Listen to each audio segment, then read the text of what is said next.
मुकद्दस colour तो तू मेरे को बदो बदी करवा लिया, लेकिन हुण दुआ कर बारिश ना आवे। बारिश भी बदो बदी आ जानी, बदो बदी आ जानी।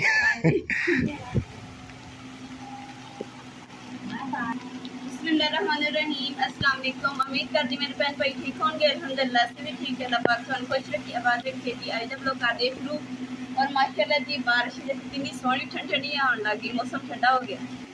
हजे ने पोचा लगा के हटे ही हैं तो नाल ही एकदम ना तेज बारिश आई।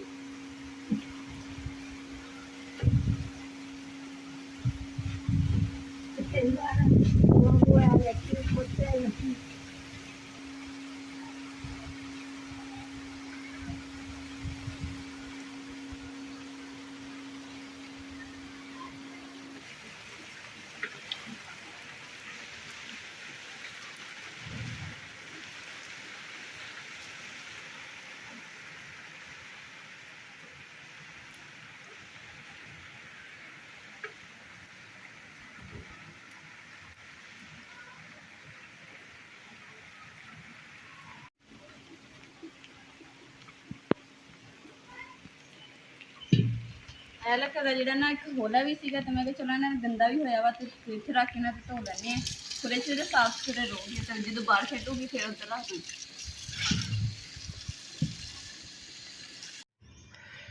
अस्सलामु अलैकुम मुकद्दस, आज तेरे वास्ते ते अम्मी जान वास्ते। अम्मी जान राती ख्वाब भी तुसी चावल वेखे सी ना? हैं केड़े चावल वेखे सी तुसी? पुलाव दे वेखे? ओ खैर मुकद्दस तेरे वास्ते एक सरप्राइज है। मैं जो उत्थों आन लगा ना मैनू बाजी का फोन आया कि इमरान तुहाडा डब्बा साडे ले पिया, वो जांदा होया लैके जाई। जो मैं फिर वो सड़क ते आ गया, मैं कहा यार छड़ परा फिर लै लांगा। फिर मैं कहा कि यार बाजी कहेगी कि जान के नहीं इमरान आया। मैं फिर उत्थे गया अम्मी जान, मैं फिर बाजी ले गया, उन्हें अगू पकाए चावल। ओए होए होए होए होए होए होए, फिर उन्हें मैनू दे दिते बदो बदी चावल ते मैं फिर प्लेट भर के खाधी, वो भी बदो बदी। यकीन कर जब मज़ा आया, मौजा लगी। आ उस डब्बे फिर तुहानू तुहाडे वास्ते चावल भेजे, ए ला खा के वे किदां दे। लै अम्मा जी ख्वाब जिहड़े तुहाडे चावल आए ना राती, वो अल्लाह पाक ने देखो तुहानू खिला दिते। क्या बात है, रब दे रंग हैं कि नहीं है? वाह क्या बात है। लो जी अंगीठी का पोचा भी नहीं उतरिया जिहड़ा असीं लाया सी, ते बर्तन बुर्तन मुकद्दस ने धो के रख दिते। चल देख ले, इस खुशी फिर तेन चावल लिया के दिते। मैं ये गल ज़हन च रखी। ਤੁਸੀਂ ਹੁਣ ਮੈਂ ਦੱਸਿਆ ਤੇ ਤੁਹਾਨੂੰ ਨਜ਼ਰ ਆਇਆ, ਤੁਸੀਂ ਤਾਂ ਦੇਖਿਆ ਹੀ ਨਹੀਂ। ਬਹੁਤ ਚਲਾ ਉਹ ਮੇਰੀ ਛੱਟੀ ਇਸ ਕੰਮ ਕਰ ਜਾਂਦੀ, ਜਿਵੇਂ ਜਿਵੇਂ ਔਰਤਾਂ ਦੀ ਛੱਟੀ ਇਸ ਹੁੰਦੀ ਨਾ ਹੈ, ਮੇਰੀ 7ਵੀਂ ਇਸ ਹੁੰਦੀ ਹੈ ਮਰਦ ਦੀ। ਕਿਸੇ ਕਿਸੇ ਮਰਦ ਨੂੰ ਅੱਲਾਹ ਤਾਲਾ ਨੇ ਦਿੰਦਾ ਵਾ।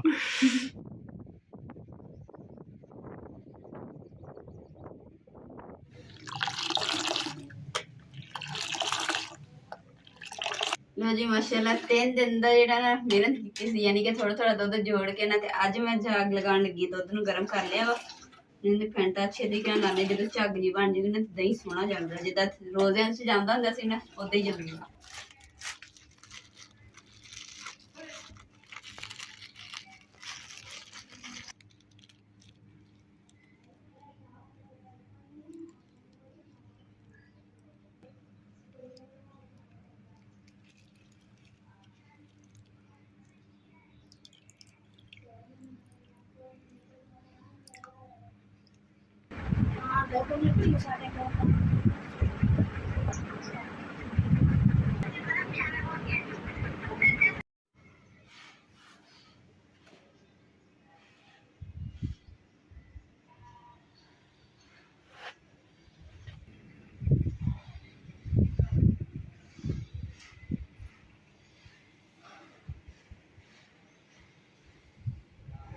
तो जी माशाल्लाह जी इन्ना की सिर्फ कलर करना सी, सिर्फ चिट्टा कलर, तो यानी कि ना इदा सादा जड़ा ना ज़्यादा खूबसूरत लगता वा। सिंपल जी रखते आप इत्थे, तो जेह्ड़े रख लिया हम नीचे। जेह्ड़े मेरे मिट्टी वाले बर्तन आ ना, इन्हां नूं सजावट जिहड़ी इन्हां करदे हैं, क्योंकि जे बर्तन सजे होण ना अंगीठियां सोहणियां लगदियां।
ਲੋ ਜੀ ਅਲਹਮਦੁਲਿਲਾ ਇਸ ਤਰੀਕੇ ਨਾਲ ਨਾ ਸੀਮੈਂਟ ਜਿਹੜਾ ਲਗਾ ਲਿਆ ਵਾ ਤਾਂ ਹੁਣ ਇਸ ਚਪਕਾਉਂਦੇ ਹਾਂ।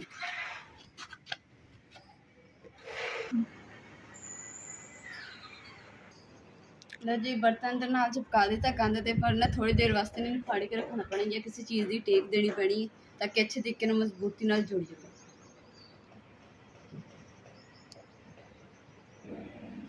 ਮਾਸ਼ਾਅੱਲਾ ਜੀ ਹੁਣ ਜਿਹੜਾ ਜੁਗਾੜ ਲਗਾ ਨਾ ਦੇਸੀ ਜੁਗਾੜ ਉਹ ਤੁਹਾਡੇ ਨਾਲ ਸ਼ੇਅਰ ਕਰਦੇ हैं। कैसा जुगाड़ हो गया ना जबरदस्त। देसी बंदे ना देसी जुगाड़ लाते ही रहते।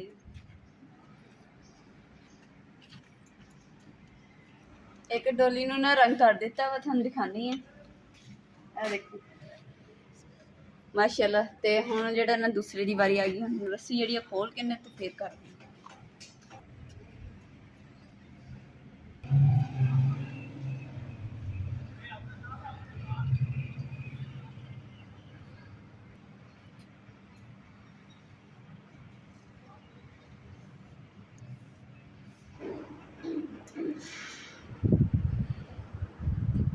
काफ़ी मेरिया ना भैनों ने कमेंट किया कि जो तुम सब तो पहले जो घर में रंग किया ना डिजाइनिंग की माशाअल्लाह बहुत ही खूबसूरत लगती सी।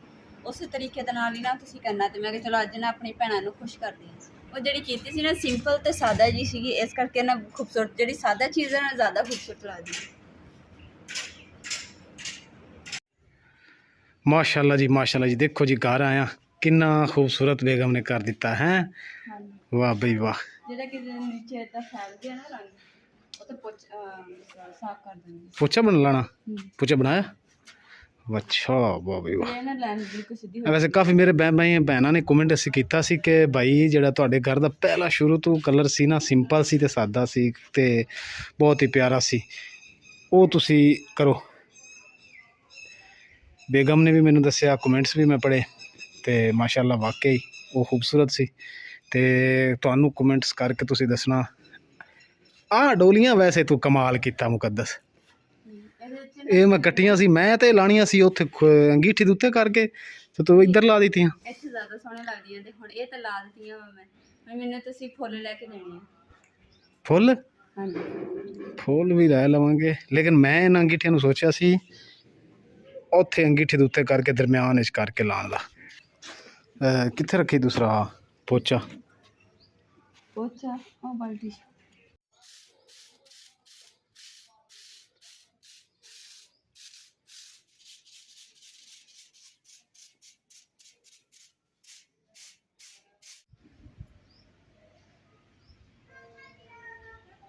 ਅਲਹਮਦੁਲਿਲਾ ਜੀ ਸਾਰਾ ਫਾਈਨਲ ਜਿਹੜਾ ਕੰਮ ਹੋ ਗਿਆ ਵਾ ਇਨਸ਼ਾਅੱਲਾ। ਤੇ ਜਿਹੜਾ ਫਾਈਨਲ ਟੱਚ ਹੈ ਨਾ ਉਹ ਤੁਹਾਨੂੰ ਦਿਖਾਉਂਦੇ ਆ। ਤੇ ਸਭ ਤੋਂ ਪਹਿਲੇ ਜਿਹੜੀਆਂ ਚੀਜ਼ਾਂ ਧੋਤੀਆਂ ਨਾ ਬਰਸ਼ ਕਰ ਇਹਨੂੰ ਸੰਭਾਲ ਲਈਏ ਕਿਉਂਕਿ ਇਹੀ ਤਾਂ ਘਰ ਸਜਾਉਣ ਨੂੰ ਕੰਮ ਆਉਂਦੇ। जी बिल्कुल क्यों नहीं, ये तो साडा औजार है।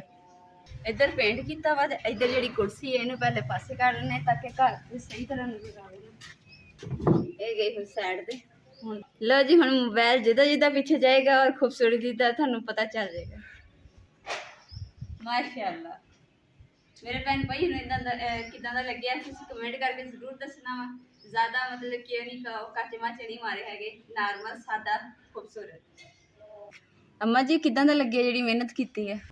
बहुत सोहना लगता पे, अच्छा लगता पे। हाँ देर आने रखे ना बदो बदाने जोट बनाया खड़ा है। अच्छा जी होए होए होए होए घोड़े स्याह बदल छाए होए बस बारिश हो भी जाए ना पर जिहड़ी मेहनत की वो जाया ना जाए। क्योंकि कल जी बारिश हुई है ना वो वजह से बचे तो बारिश भी आई तो कलर भी नहीं खराब हो। अज भी इदा ही हो बारिश हो कलर ना खराब हो। और एक साढ़े को ना गलती हुई है, मेरी भैन ने कमेंट किया कि पौधों में ना इन्नी ज़्यादा खाद नहीं पाई दी हैगी ਤੇ ਪਰਲੇ ਜਿਹੜੀ ਕਿਆਰੀ ਨਾ ਉਹਦੇ ਵਿੱਚ ਅਸੀਂ ਘੱਟ ਥੋੜੀ ਪਾਈ ਸੀਗੀ ਖਾਦ ਤੇ ਇਧਰਲੇ ਵਿੱਚ ਜ਼ਿਆਦਾ ਪਾਤੀ ਹੈ ਤੇ ਇਸ ਕਰਕੇ ਨਾ ਇਹਦੇ ਪੱਤੇ ਜਿਹੜੇ ਨੇ ਇਹ ਬਿਲਕੁਲ ਖੁਸ਼ਕ ਹੁੰਦੇ ਜਾਂਦੇ। ਇਹ ਥੋੜਾ ਜਿਹਾ ਰਹਿ ਗਿਆ ਹਰਾ, ਬਾਕੀ ਸਾਰਾ ਦੇਖੋ ਖੁਸ਼ਕ ਹੋ ਗਿਆ। ਇਸ ਤੋਂ ਇਲਾਵਾ ਕਾਫੀ ਸਾਰੇ ਪੱਤੇ ਹੋਰ ਵੀ ਸੜਦੇ ਜਾਂਦੇ ਆ। ਦੇਖੋ ਇਹ ਪੱਤਾ ਸੜ ਗਿਆ, ਇਹ ਸੜਿਆ ਪਿਆ, ਉਹ ਸੜਿਆ ਪਿਆ, ਇਹ ਸੜਿਆ ਪਿਆ, ਉਤੋਂ ਤਕਰੀਬਨ ਸਾਰੇ ਪੱਤੇ ਸੜੇ ਗਏ ਕਿਉਂਕਿ ਇਹਨੂੰ ਅਸੀਂ ਖਾਦ ਜ਼ਿਆਦਾ ਦੇ ਬੈਠੇ ਸੀ। ਇਨਸ਼ਾਅੱਲਾ ਤੋਂ ਅੱਗੇ ਤੋਂ ਨਾ ਇਹ ਗਲਤੀ ਨਹੀਂ ਕਰਾਂਗੇ ਤੇ ਇਹਤਿਆਤ ਕਰਾਂਗੇ ਬਰਾਬਰ ਥੋੜਾ ਜਿਹਾ खाद पाया करेंगे ताकि उन्हें पौधा भी सही ग्रोथ भी करे, सही भी होवे और जले ना। ਹਾਂ ਇਸ ਇਲਾਵਾ ਇੱਧਰ ਅਸੀਂ ਖਾਦ ਥੋੜੀ ਪਾਈ ਆ, ਜਿਹੜੀ ਨਿੰਮ ਨਵੀਂ ਲਾਈ ਸੀ ਇਹ ਵੀ ਮਾਸ਼ਾਅੱਲਾ ਇਹ ਤੋਂ ਵਧਣੀ ਸ਼ੁਰੂ ਹੋ ਗਈ ਹੈ। ਗੁਲਾਬ ਦੇ ਫੁੱਲਾਂ ਦੀ ਪੱਤੀਆਂ ਵੀ ਲੱਗ ਹੋ ਗਈਆਂ। ਹਾਂ ਗੁਲਾਬ ਦਾ ਫੁੱਲ ਵੀ ਮਾਸ਼ਾਅੱਲਾ ਨਿੱਕਾ ਜਿਹਾ ਖਿਲ ਗਿਆ, ਲੇਕਿਨ ਨਿੱਕਾ ਜਿਹਾ ਸੀ ਨਾ ਆ ਪੱਤੇ ਇਹਦੇ ਵੀ ਸੁੱਕੇ ਪਏ। ਹੁਣ ਦੇਖੋ ਲੈ ਹਾਂ ਲੇਕਿਨ ਇਹ ਜਿਹੜਾ ਸਾਡਾ ਸੀ ਨਾ ਸੁਹਾਂਜਣੇ ਦਾ ਪੌਦਾ, ਆ ਡੰਡਾ ਜਿਹਾ ਤੁਹਾਨੂੰ ਪਤਾ ਸੀ ਲਾਇਆ ਸੀ, ਆ ਦੇਖੋ ਮਾਸ਼ਾਅੱਲਾ ਪੱਤੀਆਂ ਇਹ ਬਣਦੀਆਂ ਹਾਂ ਪੁੱਟਣੀਆਂ ਸ਼ੁਰੂ ਹੋ ਗਈਆਂ। ਪਿਛਲੀ ਵਾਰ ਦਿਖਾਈਆਂ ਸੀ ਲੇਕਿਨ ਉਦੋਂ ਛੋਟੀਆਂ ਸੀ। ਬਹੁਤ ਛੋਟੇ ਸੀ, ਥੋੜਾ ਜਿਹਾ ਸਾਈਜ਼ ਬੜਾ ਹਾਂ ਥੋੜਾ ਜਿਹਾ ਸਾਈਜ਼ ਬੜਾ ਹੋ ਗਿਆ। ਇੰਨਾ ਕੁ ਬੜਾ ਹੋਇਆ। ਲਓ ਜੀ ਹੁਣ ਤੁਸੀਂ ਦੇਖ ਰਹੇ ਹੋਗੇ ਕਿ ਤੰਦੂਰ ਦੀ ਇੱਧਰਲੀ ਸਾਈਡ ਤੇ ਅਸੀਂ ਪੋਚਾ ਵਗੈਰਾ ਲਗਾਇਆ ਹੋਇਆ ਵਾ, ਪਰ ਹੁਣ ਉੱਪਰਲੀ ਸਾਈਡ ਤੇ ਕਿਉਂ ਨਹੀਂ ਲਗਾਇਆ? ਉੱਤੇ ਇਸ ਕਰਕੇ ਨਹੀਂ ਲਗਾਇਆ ਗਿਆ ਕਿ ਨਾ ਉੱਪਰ ਅਸੀਂ ਸੀਮੈਂਟ ਦੀ ਨਾ ਬਰੀਕ ਜੀ ਤਹਿ ਜੀ ਤਿਆਰ ਕਰਕੇ ਉਹਦੇ ਉੱਪਰ ਲਗਾ ਦਾਂਗੇ ਤਾਂ ਕਿ ਬਾਰਿਸ਼ ਪਵੇ ਨਾ ਤੇ ਖੁਰੇ ਨਾ, ਕਿਉਂਕਿ ਸਾਰੀ ਮਿੱਟੀ ਜਿਹੜੀ ਨਾ ਉੱਪਰ ਸਾਰੀ ਖੁਰੀ ਪਈ ਤੇ ਤੂੜੀ ਨਿਕਲ ਆਈ। ਪਰ ਜਿਹੜੀ ਬੰਨੀ ਬਣਾਈ ਹੈ ਨਾ ਇਹ ਵੀ ਸਾਰੀ ਨਾ ਤੂੜੀ ਜੀ ਨਿਕਲ ਆਈ, ਇਹਨੂੰ ਵੀ ਅਸੀਂ ਸੀਮੈਂਟ ਨਾਲ ਬਣਾ ਦੇਣਾ ਤੇ ਇਹਨੂੰ ਵੀ ਸੀਮੈਂਟ ਨਾਲ ਬਣਾ ਦੇਣਾ ਤਾਂ ਕਿ ਇਹ ਮਜ਼ਬੂਤ ਹੋ ਜੂਗੀ ਔਰ ਇਹ ਖੁਰੇਗੀ ਨਹੀਂ, ਬਾਰਿਸ਼ ਵਗੈਰਾ ਦੇ ਵਿੱਚ ਬਚਤ ਹੋ ਜਾਏਗੀ। ਲਓ ਜੀ ਘਰ ਨੂੰ ਤਾਂ ਸੋਹਣਾ ਬਣਾ ਹੀ ਲਿਆ ਵਾ, ਤੇ ਪਰ ਬੱਦਲ ਬਹੁਤ ਜ਼ਿਆਦਾ ਹੋ ਗਏ, ਬਾਰਿਸ਼ ਵਾਲਾ ਮੌਸਮ ਹੋ ਗਿਆ ਵਾ। ਤੇ ਤੰਦੂਰ ਦਾ ਔਰ ਮਿੱਟੀ ਦਾ ਛੱਪੜ ਤਾਂ ਸਾਡੇ ਕੋਲ ਹੈਗਾ, ਚਲੋ ਇਹ ਬਾਰਿਸ਼ ਦੇ ਜਦੋਂ ਆਏਗੀ ਨਾ ਉਦੋਂ ਢੱਕ ਦਾਂਗੇ। ਜਿਹੜਾ ਕਿ ਕਮਰਾ ਵਾ ਨਾ ਇਹਦੀ ਚਲੋ ਖੈਰ ਹੈ, ਕਿਉਂਕਿ ਇਹਦਾ ਜਿਹੜਾ ਛੱਪੜ ਸੀਗਾ ਧੁੱਪ ਦੀ ਵਜ੍ਹਾ ਤੋਂ ਉਹਨੇ ਸਾਰਾ ਖਰਾਬ ਹੋ ਗਿਆ, ਤੇ ਹੁਣ ਹੈ ਨਹੀਂ ਕਰਦੇ। ਚਲੋ ਜੋ ਅੱਲਾ ਨੂੰ ਮਨਜ਼ੂਰ, ਜੋ ਖਰਾਬ ਹੋ ਵੀ ਗਿਆ ਤਾਂ ਦੁਬਾਰਾ ਮਿਹਨਤ ਕਰ ਲਾਂਗੇ। ਲੋ ਜੀ ਅੰਮਾ ਜੀ ਨੂੰ ਹੋ ਗਏ ਤਕਰੀਬਨ 5-6 ਦਿਨ ਹੋ ਗਏ ਆ, ਫਿਰ ਇਸ ਕਮੀਜ਼ ਨੂੰ ਪੂਰਾ ਨਹੀਂ ਹੁੰਦਾ ਹੈਗਾ, ਸਿਲਾਈ ਕਰਦੇ ਫਿਰ ਢੇੜ ਦਿੰਦੇ, ਕੱਟ ਲੈਂਦੇ, ਫਿਰ ਥੋੜਾ ਕੁ ਸਹੀ ਕਰ ਲੈਂਦੇ।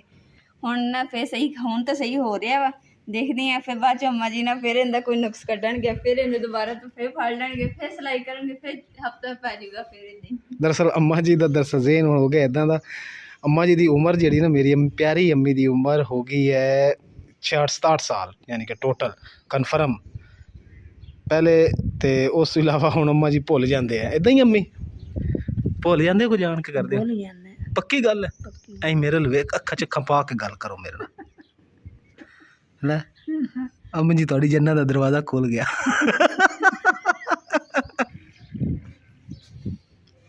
ਮੁਕੱਦਸ ਕਲਰ ਤਾਂ ਤੂੰ ਮੇਰੇ ਕੋਲ ਬਦੋ ਬਦੀ ਕਰਵਾ ਲਿਆ, ਲੇਕਿਨ ਹੁਣ ਦੁਆ ਕਰ ਬਾਰਿਸ਼ ਨਾ ਆਵੇ। ਬਾਰਿਸ਼ ਵੀ ਬਦੋ ਬਦੀ ਆ ਜਾਣੀ, ਬਦੋ ਬਦੀ ਆ ਜਾਣੀ।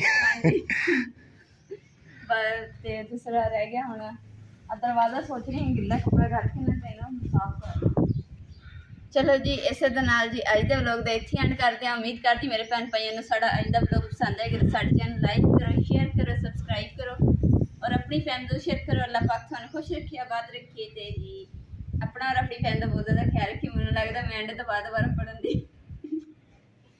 ਅੱਲਾਹ ਹਾਫਿਜ਼।